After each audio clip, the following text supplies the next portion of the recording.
Abigail's road to recovery continues to be rocky next week, as she bottles out of her first counseling session. It was clear from Abby's first reunion with her siblings back in September that things weren't quite right, and it wasn't long before Abby admitted to big brother Levi that she was struggling with drug addiction. After saving her from a shady guy she owed money to in the city, Levi and other sister Eden supported Abby as she went cold turkey. But whilst she is now through the worst of it, she still has to deal with the psychological issues.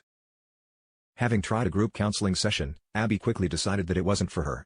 Levi was eventually able to convince Abby to see a counselor one-on-one, but Abby is annoyed when Levi is forced to pull out of accompanying her next week in order to attend Bree's tribunal. Eden insists that she will take Abby instead, but this doesn't do much to placate her sister, who blames Eden for causing many of her issues by abandoning her in her teen years when she started hanging out with her lyric bandmates. As the pair head off to the counseling center, Abby puts her earbuds in, determined to not engage in any conversation with Eden, and gives her the cold shoulder the entire way there. Abby's counselor Tim is there to meet a nervous Abby on her and Eden's arrival, though is surprised that Levi isn't with her. Abby retorts that he's busy, as per usual. Tim can see that there is tension between the two sisters as he leaves Abby to fill in the appropriate forms. As they wait on the veranda for Tim to call her inside, Abby's anxiety is palpable. Eden does her best to try and calm her sister down, but Abby bites her head off, telling her to shut up. When Tim comes out, ready to start the session, Abby suddenly decides that she can't go through with it. Abby retreats to the van as Eden is left to apologize to Tim, telling him that she'll go after her.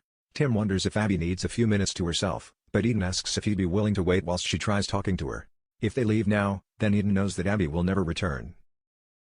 Abby is scrolling on her phone when Eden returned to the van, telling her that she's changed her mind and wants to go home. Eden asks what she's got to lose, but Abby ignores her question and instead asks her to drive her home. Frustrated, Eden takes Abby's phone and says they're not going anywhere, reminding Abby that she said she wanted to change. Eden warns her sister that she may not get another chance at this after Levi pulled some strings for her, but it's clear that it's all too overwhelming for Abby. The two sit in the van, but Eden refuses to drive them home, deciding to wait it out as Tim watches on from afar. Abby sees it as Eden trying to take control of her once again, but as Eden deliberately winds up Abby by drumming on the steering wheel, Abby finally cracks, announcing that talking to a perfect stranger about her issues is better than having to be in her company.